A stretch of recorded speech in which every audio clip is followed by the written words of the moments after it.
그래서 굉장히 많이 하셨는데 네 가지를 짧게 보내주셨더라고요. 그래서 그 부분을 좀 이제 본인께서 어떤 걸로 강조를 하고 싶었나 이런 이제 부분을 좀 해주셔서 그걸 좀 먼저 말씀을 드리면 첫 번째가 그 해경 1, 2, 3정 도착한 후에 그 행한 휴대폰 전화에서 선원을 먼저 이제 찾는 통화를 했다는 점이 이제 중요한 부분이고 두 번째가 세월호에 올라간 해경 한 명은 그 선원들이 갑판에 보이기도 전 이게 4분 전이죠. 예, 4분 전에 선원들이 조타실에 있는 걸 알고 있었음을 확증할 수 있는 이제 검찰 진술이 있다는 걸 이제 말씀을 하신 게 있어요. 여기 선원이 그 갑판 위에 사람들도 보이지 않는데 사람들을 뭐 구하러 올라가겠다고 먼저 얘기한 선원 있잖아요. 예, 그 부분을 좀 말씀을 하시는 것 같고. 그다음에 세 번째는 구명 단정에 해경 2명도 이제 세월호 3층에 승객이 30-40명 정도가 있는 것을 봤다는 진술을 검찰에서 했지만 끝내 나오라는 방송을 하지 않았다. 그렇죠. 네, 이 부분은 정말 요 부분은 정말 심각한 상황이었는데 요거를 이제 말씀해 주셨고 또 하나가 해경 1, 2, 3정은 이날 총 10회 대공 방송을 했지만 나오라는 방송만 하지 않았다. 예, 탈출을 시킬 의지가 전혀 없었다는 거를 계속 이제 고세미 방송하시면서 강조를 하셨잖아요. 탈출을 시키려고 하지 않았다. 탈출할 수 있는 시간은 뭐 얼마든지 있었는데 선원 1, 2, 3정 해경들은 오직 선원들만 구조를 하는데 이제 열심히 했지 탑승객들에 대한 구조 의지가 전혀 없었다. 그런데 어쨌든 음성을 들어보면 서해청장인가요? 한번 전원 탈출시키라고 명을 했는데 네. 목포서장이죠. 목포서장이 했는데 1, 2, 3정장이 씹어버렸다. 근데 요거까지. 이제 그 명령도 이제 너무 늦게 했던 명령이었죠. 30 몇 분에 했으니까. 58분이요. 58분에 했으니까. 네. 58분이요. 하나만 하는 소리 했다. 맞습니다. 예, 그랬었죠. 예, 그래서 이렇게 보쌤께서 말씀을 해주셨습니다. 그래서 전달을 해드렸고요. 제가 그 고쌤 방송을 듣고 정리를 해보려고 했는데, 양이 너무 많아서 저도 참 말이 빠른데 고쌤도 참 말씀이 빠르신데 양이 너무 많아서 제가 정리를 못했습니다. 그래서 이렇게 안내를 좀 드리고, 그 다음에 이제 그 제가 처음에 했던 방송이 7월 21일 항공구조대 관련돼서 이제 방송을 했던 게 있습니다. 항공구조대에서 제가 이제 말씀을 가장 이제 들으시는 분들께서 기억을 해주셨으면 하는 게 1, 2, 3정이나 어선들이 없어도 전원 구조가 가능했었다. 고무단 정도 충분히 있었고, 그 다음에 탈출하라는 이제 명령, 그 탈출하라는 지시를 먼저 해서 항공구조대가 배 안으로 들어갔으면 전원 탈출이 가능했던 부분에 대해서 설명을 드린 게 있습니다. 그래서 그런데 이제 특이하게도 서로 교신을 하지 않았다고 지금까지 우기고 있고, 뭐 수백 명의 탑승객이 있었다는 사실을 이제 모른다고 우기고 있어서 제가 이제 여러 가지 증거를 좀 말씀을 드렸죠. 충분히 이제 충분히 알고 있는 상황이었는데 안 들어갔다라는 부분은 설명을 좀 드린 게 있고요. 그 다음에 이제 제가 했던 게 그 해경 치안 상황실에서 침몰 전과 침몰 후로 해서 나눠서 두 가지를 말씀을 드린 적이 있습니다. 요거는 이제 세월호 침몰 당일날 해경 그 상황 치안 센터에서 이제 상황을 전파를 하고 구조 세력에 대해서 이제 그 구조 협조를 받아야 되는 상황 치안 센터에서 세월호 침몰 당일날 어떻게 대응을 했는지에 대해서 시간별로 말씀을 드렸고, 뭐 그 중에서 이제 음성 파일 들려드린 것 중에서 그 구조 119 구조대가 이제 도착을 해서 항공구조단을 바로 떨어뜨릴 수 있었는데 해경이 그 투입하라는 얘기를 끝까지 하지 않았죠. 예. 그것 때문에 좀 많이 분노를 했던 기억이 있습니다. 그래서 그렇게 해서 정말 엉망으로 대응이라고 할 수 없는 그렇게 행동을 했던 부분에 대해서 이제 2회에 걸쳐서 제가 6-7회를 했더라고요. 예, 그래서 2회에 걸쳐서 설명을 드렸고, 그 다음에 바로 제가 언딘을 시작을 합니다. 예, 언딘 우리가 몰랐던 언딘의 비밀에서 첫 회가 그 언딘 성장 과정하고 김윤상 성장 과정 같이 설명을 드렸었죠. 예. 그 중에서 제가 댓글을 하나 봤는데요. 새날 댓글을 한 분이 남자분이신가 봐요. 많이 분노를 하셨던 게 그 언딘 연구소에 347명의 사람들을 어떻게 배치를 할 수가 있느냐. 예, 그거를 꼭 조사를 해봐야 되신다고 이렇게 열변을 토하신 분이 한 분 계시더라고요. 그래서 이분은 남자분이 그것도 다 병역 특례로. 네, 맞아요. 거의 뭐 현대자동차 수준이야. 네, 병역 특례로 이거는 꼭 조사하셔야 된다고 딱 써놓으셨더라고요. 그래서 군대를 갔다 오신 남자분이시구나 이렇게 생각이 들었습니다. 그리고 이제 그 언딘 요거는 김윤상 같은 경우에는 다 설명드렸던 것처럼 어떻게 성장했는지 말씀을 드렸고, MB와 좀 가까운 MB 쪽에서 많이 밀어줬던 업체인 것 같다라는. 그리고 이제 그 다음에 제가 9월 14일날 그 사고가 나기 전에 출발했던 헬기. 계획에 대해서 이제 말씀을 드렸던 게 있습니다. 이게 그 독점권 이때 제가 그 청해진 해운하고 언딘 독점권 명시된 계약서에 대해서 이제 말씀을 드린 게 있고요. 그 해경에서 그 언딘과 계약하도록 청해진 해운을 압박을 했었잖아요. 그리고 세월호 침몰 당일부터 해경이 언딘이 이제 군안을 맡을 수 있도록 이제 만들었다는 사실하고 삼천구함에서 첫 그 해경 지휘부 이제 회의가 구조 회의가 아니고 이제 군안 회의를 했었다는 부분도 말씀을 이제 새롭게 드렸었던 걸로 기억을 합니다. 그래서 서해청에서 뭐 삼천구함에서 첫 회의를 하고 뭐 구조 관련된 내용도 없고 그 서해청으로 다시 가서도 역시 뭐 구조 관련된 내용 없이 그냥 인양 관련돼서 뭐 그 민간 업체한테 최대한 협조하라고 얘기를 했던 회의 내용도 제가 말씀을 드린 적이 그러니까 있습니다. 200명이 가까운 구조대 특수구조대를 동원해놓고도 예. 이틀간 전혀 하지 않고 예. 그걸 언딘 사장한테 물어봤더니 우리는 군안업체입니다. 이런 개소리했던 그래서 분노했던. 예, 맞습니다. 예. 요 시기가 그렇죠. 그때 이제 그렇죠. 목포나 이제 진도 쪽에 이제 200명 가까운 구조대들이 어찌할 줄 몰라서 그러고 있을 때 예, 인양 회의를 하고 있었다는 그렇죠. 거를 이제 예, 말씀을 드렸습니다. 그리고 이제 그 다음에 지금 제가 방송을 했던 게 두 번 그 언딘 투입 그 불법성에 대해서 원래는 이제 그 구조 국가에서 해병대나 뭐 해경이 이제 총 동원이 돼서 구조를 한 다음에 구조가 끝나고 나서 군안업체가 들어와야 되는데 언딘이 먼저 들어왔잖아요. 그렇죠. 16일부터. 그러니까 이거는 그냥 자기네들이 저는 증명을 했다고 생각을 해요. 처음부터 이 구조가 아니고 인양을 준비를 했다는 거를 예, 증명을 했다고밖에는 생각이 되지 않는 부분에 대해 설명을 드렸고 그러니까 지휘권 혼선도 그런 맥락에서 파악될 수 있다. 예, 그렇죠. 예. 그리고 이제 그 침몰 현장을 어떻게 지금 와서 생각해 보면 침몰 현장을 방치를 했잖아요. 그냥 그렇죠. 예, 해수부도 뭐 안행부도 심지어 총리까지 그냥 그 해경 니네가 알아서 해라 방치를 냈고 해경은 네 알겠습니다. 그리고 이제 언딘한테 물어줬죠. 예, 이제 그렇게 이제 되어서 구조 활동이 전혀 이제 없었다는 부분 제가 말씀을 드렸고 그다음에 이제 에어포켓에 대해서도 그때 설명을 드렸습니다. 그래서 제가 이제 마지막으로 이제 에어포켓이 있었던 거를 알려드린 게 그 18일 날 저녁 21시까지 에어포켓이 있었다는 거를 이제 마지막으로 말씀을 드렸는데 뭐 해경은 아직도 에어포켓이 없다고 얘기를 하고 있었다는 부분도 말씀을 드렸고요. 그다음에 그 바지선에 대해서도 설명을 드렸어요. 근처에는 22척의 1000톤급 바지선이 있었는데 예, 부르지 않고 이때는 이제 포인트만 늘리라고 그 회의를 냈죠. 그쵸. 범대본이 이제 출범하고 나서 17일부터 바지선도 되지 않고 포인트만 늘리라고 이제 회의를 했던 거. 근데 이제 근처에 22척의 1000톤급 바지선을 바로 동원할 수 있었다는 거. 예, 그리고 해상 크레인도 그때 말씀드렸는데 언딘이 동원할 예정이었던 중국의 크레인을 이용하기 위해서 그 해경이 부른 세대의 크레인을 그냥 돌려보내죠. 그 부분에 대해서도 설명을 맞아요. 예, 네. 드린 내용이 있고 그리고 공기 주입 그리고 무엇보다 제가 이날 설명드린 게 세월호 안에서도 통화가 가능했다. 예, 라는 부분에 대해서 설명드린 내용이 있습니다. 예, 그리고 그 구조 계획이 처음부터 없었다 이제 14회인데요. 이거는 이제 고쌤이 말씀하시는구나. 72시간 생존 근거에 대해서 마지막 언딘에 대한 내용인데 72시간 생존 근거에 대해서 장병수 이사가 인터뷰한 내용이 있어서 거기에 대한 말씀을 드렸고 그다음에 그 구조 활동이 아니고 그 수습 활동에 대해서 언딘한테 이제 거의 몰빵을 해줬다는 부분에 대해서 제가 설명을 해드렸어요. 그리고 투입되는 과정 어떻게 해서 뭐 이동을 해서 뭐 침몰 현장으로 오게 되는지에 대해서 이제 과정에 대해 설명을 드렸고 제가 방금 말씀드렸던 것처럼 뭐 구조 세력이 정부에서 구조를 하고 인양 업체가 나중에 들어와야 되는데 처음부터 이제 전적으로 언딘한테 맡겨졌다는 내용을 이제 말씀을 드린 게 있습니다. 예, 그리고 언딘 마지막 내용으로 그 가장 그 중요했던 음성 파일 하나 이제 들려드린 게 있어요. 그 본청에 있는 차장하고 삼천구함에 있는 청장하고 통화를 하면서 그 어차피 누리안으로 뭐 잠수사 4명 들어가봤자 한두 구 건져 올리는 게 다이니 그 중국에 있는 2만 톤 크레인을 가져와서 배를 들어서 시신을 한꺼번에 수습을 하자는 상의를 17일 날 새벽에 해경과 언딘이 이미 했었다. 그렇기 때문에 처음부터 얘네들은 구조 계획이 없었다라는 부분을 제가 말씀을 드린 게 있습니다.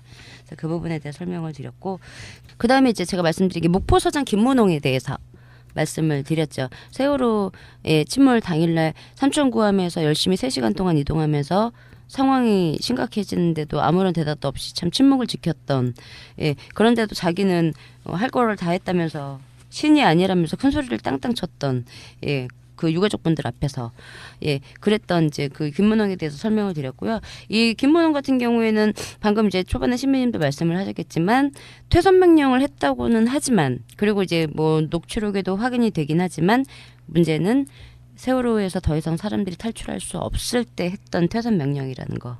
그래서 뭐 해경도 들어갈 수가 없고 탑승객들도 나올 수 없는 상황에서 그래서 하나만한 그 탈출 지시를 여러 번 내렸죠. 그리고 삼천구함에 있었던 513기 헬기에 대해서도 얼마든지 타고 빨리 그 침몰 현장으로 이동할 수 있었는데도 가지 않았다는 부분에 대해서 6가지 정도 제가 이유를 이제 말씀을 드리면 설명을 드린 내용이 있습니다. 그리고 그 18일 날에 제가 김수현에 대해서 말씀을 드렸죠.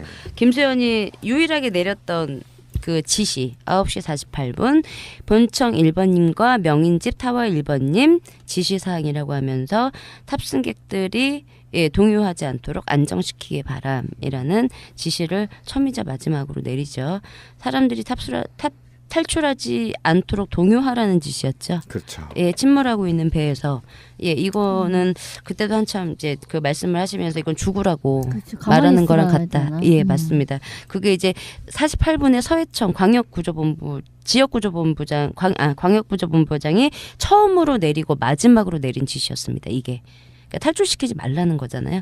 요거 이제 지시를 내린 부분을 말씀을 드렸고 이제 요 서해청장은 그때도 말씀드렸지만 김문홍보다 더 조용했죠. 지시한 게 없습니다. 따로 TRS에 개입을 한 것도 없었고, 그래서 그거 외에는 제가 요 서해청장 그 말씀을 드리면서 그 김경일이 휴대폰으로 상부에 보고를 했을 거라고 음성 파일 하나 들려드린 거 기억하실 거예요. 그래서 여기 지금 통화 안 된다고, 휴대폰 지금 안 터지는 지역이 서비스 통화 지역이 아닌 걸로 나온다고 해서 음성 파일 하나 말씀드린 게 있고, 그리고 이제 그 헬기들이 뭐 여러 명이 다 세대의 기장들이 모두 수백 명이 있는 탑승객들이 몰랐다고 얘기를 하는 부분에 대해서 알았을 것이라고 그 유엔식 상황 담당관이 450명의 탑승객이 있으니까 구명벌을 터뜨리라는 얘기를 하는 걸 음성이 있어서 들려드린 게 있습니다. 그렇게 들려드린 게 있고 그리고 김석균에 대해서 제가 20회 때 이제 방송을 합니다. 그 2회로 나눠서 이제 설명을 드렸죠. 침몰 전하고 20일에는 이제 침몰 후에 대해서 말씀을 드렸는데 뭐 그때도 방송을 들으셔서 잘 아시겠지만 구조 관련된 그리고 이제 침몰된 세월호 안에 있는 탑승객에 대한 그 어떤 지시도 내리지 않았죠. 얘는 이제 당일날 지시를 2가지 그때도 말씀드렸지만 2가지 내렸어요. 아까 이제 말씀드렸던 것처럼 승객들 동요하지 않도록 안전시키기 바람. 침몰하기 전에 지시 하나, 침몰 후 현장에 와서는 그 예인선 선장 삼천구함으로 보내. 이거 두 가지만 지시를 내렸죠. 그리고 그냥 16일은 지나갑니다. 그리고 삼천구함에서 인양회의를 하고 서해청에서 인양회의를 하고 저녁에 그 에어포켓이 계속 빠지고 해수가 유입되고 있는 상황에서 무안공항으로 총리를 마중을 나가고 그 다음 날은 또 박근혜를 영접을 하기 위해서 그 침몰 현장을 12시에 점심을 후다닥 드시고 12시에 또 이탈을 하시죠. 그리고 이제 그 대우를 해서 침몰 현장을 한 바퀴 돌아보고 진도시 실내체육관에 가서 잠수사가 500명이 투입 중이다라는 얘기를 하지요. 이게 만일에 실제 우리가 그 당시에 얘네들 행적을 알아서 제대로 보도해주는 언론만 있었어도 얘들이 이렇게까지 무능하고 무책임하고 이따위 짓거리를 할 수가 있었을까 싶어요. 그럴 수는 아마 없었을 거예요. 왜냐하면 그런 사실을 제대로 보도하는 그 매체가 있었다면 상주를 했을 것 같아요. 부모님들이 기자를 한 명이라도 데리고 바지선 위에 상주를 했을 것 같아요. 근데 그때까지도 믿으셨죠. 부모님들은 최선을 다하고 있다고 하니.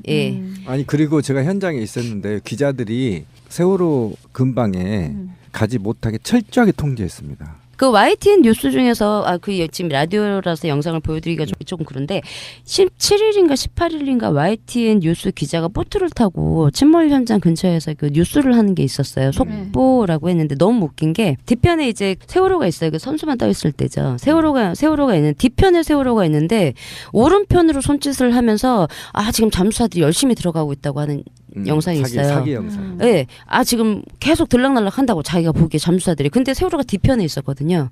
근데 오른쪽에 손을 이렇게 대면서 카메라에 다 비치는데 끝에 다 비치는데 오른쪽을 보면서 지금 잠수사가 들어가는 게 눈에 보인다면서 그렇게까지 쇼를 했어요. 그리고 제 기억으로는 20일인가 그때부터 너무 이제 언론들이 말이 많으니까 해군 네, 잠수정에 태워서 네.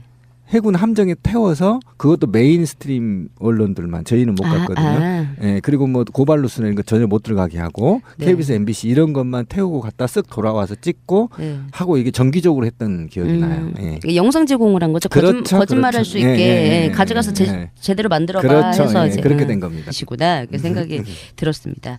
그리고 이제 그 언딘 뭐 요거는 뭐 김윤상 같은 경우에는 다 설명드렸던 것처럼 어떻게 성장했는지 말씀을 드렸고 뭐 MB와 좀 가까운 MB 쪽에서 많이 밀어줬던 업체인 것 같다라는. 그리고 이제 그 다음에 제가 9월 14일날 그 사고가 나기 전에 출발했던 헬기에 대해서 이제 말씀을 드렸던 게 있습니다. 이게 그 독점권 이때 제가 그 청해진 해운하고 언딘 독점권 명시된 계약서에 대해서 이제 말씀을 드린 게 있고요. 그 해경에서 그 언딘과 계약하도록 청해진 해운을 압박을 했었잖아요. 그리고 세월호 침몰 당일부터 해경이 언딘이 이제 군안을 맡을 수 있도록 이제 만들었다는 사실하고 삼천구함에서 첫 그 해경 지휘부 이제 회의가 구조회의가 아니고 이제 군안회의를 했었다는 부분도 말씀을 이제 새롭게 드렸었던 걸로 기억을 합니다. 그래서 서해청에서 뭐 삼천구함에서 첫 회의를 하고 뭐 구조 관련된 내용도 없고 그 서해청으로 다시 가서도 역시 뭐 구조 관련된 내용 없이 그냥 인양 관련돼서 뭐 그 민간 업체한테 최대한 협조하라고 얘기를 했던 회의 내용도 제가 말씀을 드린 적이 그러니까 있습니다. 200명이 가까운 구조대, 특수구조대를 동원해놓고도 예. 이틀간 전혀 하지 않고 예. 그걸 언딘 사장한테 물어봤더니 우리는 군안업체입니다. 이런 개소리했던 그래서 분노했던. 예, 맞습니다. 예. 요 시기가 그렇죠. 그때 이제 그렇죠. 목포나 이제 진도 쪽에 이제 200명 가까운 구조대들이 어찌할 줄 몰라서 그러고 있을 때 인양 회의를 하고 있었다는 그렇죠. 거를 이제 말씀을 드렸습니다. 그리고 이제 그 다음에 지금 제가 방송을 했던 게 두 번 그 언딘 투입 그 불법성에 대해서 원래는 이제 그 구조 국가에서 해병대나 뭐 해경이 이제 총 동원이 돼서 구조를 한 다음에 구조가 끝나고 나서 군안업체가 들어와야 되는데 언딘이 먼저 들어왔잖아요. 그렇죠. 16일부터. 그러니까 이거는 그냥 자기네들이 저는 증명을 했다고 생각을 해요. 처음부터 이 구조가 아니고 인양을 준비를 했다는 거를 증명을 했다고밖에는 생각이 되지 않는 부분에 대해 설명을 드렸고 그러니까 지휘권 혼선도 그런 맥락에서 파악될 수 있다. 예, 그렇죠. 예. 그리고 이제 그 침몰 현장을 어떻게 지금 와서 생각해 보면 침몰 현장을 방치를 했잖아요. 그냥 그렇죠. 해수부도 뭐 안행부도 심지어 총리까지 그냥 그 해경 니네가 알아서 해라 방치를 했고 해경은 네 알겠습니다. 그리고 이제 언딘한테 물어줬죠. 이제 그렇게 이제 되어서 구조 활동이 전혀 이제 없었다는 부분 제가 말씀을 드렸고 그다음에 이제 에어포켓에 대해서도 그때 설명을 드렸습니다. 그래서 제가 이제 마지막으로 이제 에어포켓이 있었던 거를 알려드린 게 그 18일 날 저녁 21시까지 에어포켓이 있었다는 거를 이제 마지막으로 말씀을 드렸는데 뭐 해경은 아직도 에어포켓이 없다고 얘기를 하고 있었다는 부분도 말씀을 드렸고요. 그다음에 그 바지선에 대해서도 설명을 드렸어요. 근처에는 수몰 전과 침몰 후로 해서 나눠서 두 가지를 말씀을 드린 적이 있습니다. 요거는 이제 세월호 침몰 당일날 해경 그 상황치안센터에서 이제 상황을 전파를 하고 구조 세력에 대해서 이제 그 구조 협조를 받아야 되는 상황치안센터에서 세월호 침몰 당일날 어떻게 대응을 했는지에 대해서 시간별로 말씀을 드렸고 뭐 그 중에서 이제 음성 파일 들려드린 것 중에서 그 구조 119 구조대가 이제 도착을 해서 항공구조단을 바로 떨어뜨릴 수 있었는데 해경이 그 투입하라는 얘기를 끝까지 하지 않았죠. 예. 그것 때문에 좀 많이 분노를 했던 기억이 있습니다. 그래서 그렇게 해서 정말 엉망으로 대응이라고 할 수 없는 그렇게 행동을 했던 부분에 대해서 이제 2회에 걸쳐서 제가 6-7회를 했더라고요. 예, 예, 그래서 2회에 걸쳐서 설명을 드렸고 그 다음에 바로 제가 언딘을 시작을 합니다. 예, 언딘 우리가 몰랐던 언딘의 비밀에서 첫 회가 그 언딘 성장 과정하고 김윤상 성장 과정 같이 설명을 드렸었죠. 예. 그 중에서 제가 댓글을 하나 봤는데요. 새날 댓글을 한 분이 남자분이신가 봐요. 많이 분노를 하셨던 게 그 언딘 연구소에 347명의 사람들을 어떻게 배치를 할 수가 있느냐. 예, 그거를 꼭 조사를 해봐야 되신다고 이렇게 열변을 토하신 분이 한 분 계시더라고요. 그래서 이분은 남자분이 그것도 다 병역 특례로. 네, 병역 맞아요. 거의 뭐 예. 현대자동차 수준이야. 네, 병역 특례로 이거는 꼭 조사하셔야 된다고 딱 써놓으셨더라고요. 그래서 군대를 갔다 오신 남자분이 서해청장인가요? 한번 전원 탈출시키라고 명을 했는데 네. 목포서장이죠. 목포서장이 했는데 1, 네. 2, 3정장이 씹어버렸다. 근데 요거까지. 이제 그 명령도 이제 너무 늦게 늦게 했죠. 예, 시간 했던 상대적으로. 명령이었죠. 네네. 30몇 분 했으니까. 58분이요. 58분 했으니까. 네. 예, 예. 58분이요. 하나 많아한 소리 했다. 맞습니다. 예, 그랬었죠. 예, 그래서 이렇게 보선님께서 말씀을 해주셨습니다. 그래서 전달을 해드렸고요. 제가 그 고센 방송을 듣고 정리를 해보려고 했는데, 양이 너무 많아서 저도 참 말이 빠른데 보선도 참 말씀이 빠르신데 양이 너무 많아서 제가 정리를 못했습니다. 그래서 이렇게 안내를 좀 드리고, 그 다음에 이제 그 제가 처음에 했던 방송이 7월 21일 항공구조대 관련돼서 이제 방송을 했던 게 있습니다. 항공구조대에서 제가 이제 말씀을 가장 이제 들으시는 분들께서 기억을 해주셨으면 하는 게 1, 2, 3정이나 어선들이 없어도 전원 구조가 가능했었다. 고무단 정도 충분히 있었고, 그 다음에 탈출하라는 이제 명령, 그 탈출하라는 지시를 먼저 해서 항공구조대가 배 안으로 들어갔으면 전원 탈출이 가능했던 부분에 대해서 설명을 드린 게 있습니다. 그래서 그런데 이제 특이하게도 서로 교신을 하지 않았다고 지금까지 우기고 있고, 뭐 수백 명의 탑승객이 있었다는 사실을 이제 모른다고 우기고 있어서 제가 이제 여러 가지 증거를 좀 말씀을 드렸죠. 충분히 이제 충분히 알고 있는 상황이었는데 안 들어갔다라는 부분은 설명을 좀 드린 게 있고요. 그 다음에 이제 제가 했던 게 그 해경치안 상황실에서 침몰서 굉장히 많이 하셨는데 네 가지를 짧게 보내주셨더라고요. 그래서 그 부분을 좀 이제 본인께서 어떤 걸로 강조를 하고 싶었나 이런 이제 부분을 좀 해주셔서 그걸 좀 먼저 말씀을 드리면, 첫 번째가 그 해경 1, 2, 3정 도착한 후에 그 행한 휴대폰 전화에서 선원을 먼저 이제 찾는 통화를 했다는 점이 이제 중요한 부분이고, 두 번째가 세월호에 올라간 해경 한 명은 그 선원들이 갑판에 보이기도 전 이게 4분 전이죠. 예, 4분 전에 선원들이 조타실에 있는 걸 알고 있었음을 확증할 수 있는 이제 검찰 진술이 있다는 걸 이제 말씀을 하신 게 있어요. 여기 선원이 그 갑판 위에 사람들도 보이지 않는데 사람들을 뭐 구하러 올라가겠다고 먼저 얘기한 선원 있잖아요. 예, 그 부분을 좀 말씀을 하시는 것 같고, 그다음에 세 번째는 9명 단정의 해경 2명도 이제 세월호 3층에 승객이 30-40명 정도가 있는 것을 봤다는 진술을 검찰에서 했지만 끝내 나오라는 방송을 하지 않았다. 그렇죠. 네, 이 부분은 정말 요 부분은 정말 심각한 상황이었는데 요거를 이제 말씀해 주셨고, 또 하나가 해경 1, 2, 3정은 이날 총 10회 대공 방송을 했지만 나오라는 방송만 하지 않았다. 예, 탈출을 시킬 의지가 전혀 없었다는 거를 계속 이제 고센비 방송하시면서 강조를 하셨잖아요.